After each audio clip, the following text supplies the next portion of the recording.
अल्हम्दुलिल्लाह मैं general body में भी आया, मेरे हस्ताक्षर सिग्नेचर किया। अब अंदर जाने के बाद कुछ भाजपा के कॉर्पोरेटर ने विरोध किए। महापुर साहब से उन्होंने निवेदन किया कि बस सैयद मतीन को बताओ जनरल बॉडी से बाहर निकाला जाए। तो महापुर साहब ने फिर एक दिन के लिए मुझे बाहर निकाले, मगर मेरा जो अधिकार था वो मैंने अल्हम्दुलिल्लाह आज पूरा किया। मेरे हस्ताक्षर भी हुए, मेरे को अंदर एंट्री भी मिली। अब अंदर जाने के बाद शिवसेना बीजेपी का तो पुराना मामला है, आपको मालूम है, मेरे से उनको एलर्जी है, तो उन्होंने फिर से विरोध किया। तो महापुर साहब ने कोई एक नियम के तहत एक दिन के लिए मुझे बाहर निकाला।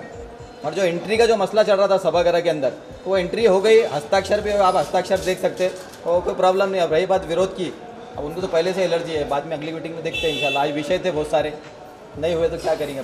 मैं भी इनका इंतज़ार कर रहा था कि मेरे को निकाले बोल के पार्टी से। अब इन्होंने निकाल लिया, मेरे को खुशी हुई मेरे को पार्टी से निकाले तो, क्योंकि काम कहीं भी रह के करा जा सकता। अब इंशाल्लाह हमारे कार्यकर्ता जो हमारे जो खैर ख्वाह है उनसे राय मशवरा करके बहुत जल्दी कोई नई पार्टी में जाने का ऐलान कर दिया जाएगा।